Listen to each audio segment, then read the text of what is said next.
தளபதி அவர்கள் படிக்கின்ற குழந்தைகளுக்கு பணமும் பட்டமும் நகையும் நட்டும் கொடுத்து கொண்டிருக்கிறாரே, இதை பற்றி தாங்கள் என்ன நினைக்கிறீர்கள்? பரவாயில்ல, பாராட்டப்பட விஷயம் நீ சொல்லி இருந்தீங்கன்னா நீ பெரிய மனுஷன். ஆனா நீ என்ன சொன்ன, இதெல்லாம் ஒரு பெரிய விஷயம் சொல்ல வந்துட்டீங்க.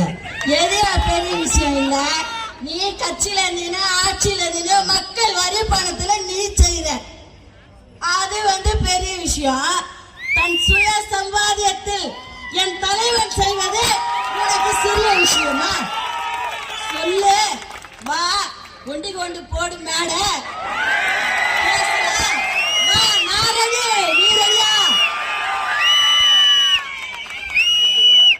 பெட்ரோல் டீசல் கேஸ் மின் கட்டண உயர்வினால் தமிழகம் போதையில் மட்டுமல்ல, இந்த விலைவாசி உயர்வினாலும் தள்ளாடி கொண்டிருக்கிறது. இது தெரியலையா? எவ்வளோயா சாப்பிடுவேன்? காலையில் 2 இட்லி, மத்தியானம் ஒரு தயிர் சோறு, நைட்டுக்கு 2 சப்பாத்தி, டோட்டல் க்ளோஸ் சாப்பிட்டேன். இதுதான் ஏன் மூட்டை மூட்டையா கோடி கோடியா அச்சுக்கின்னு ஈடிக்கு பயந்துன்னு ஓடிக்கு பயந்துன்னு ஜீடிக்கு பயந்துன்னு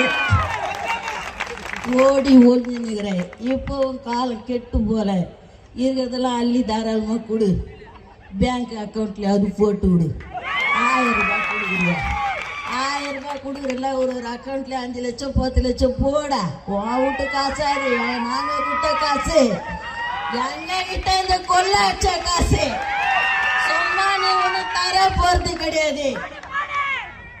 காலம் வெகு தொலைவில் இல்லை, காலம் வெகு தொலைவில் இல்லை. மேகம் கலைந்தது, வெளிச்சம் வந்தது. எங்களுடைய தளபதி ஆளப் போகின்றார் தமிழகத்தை.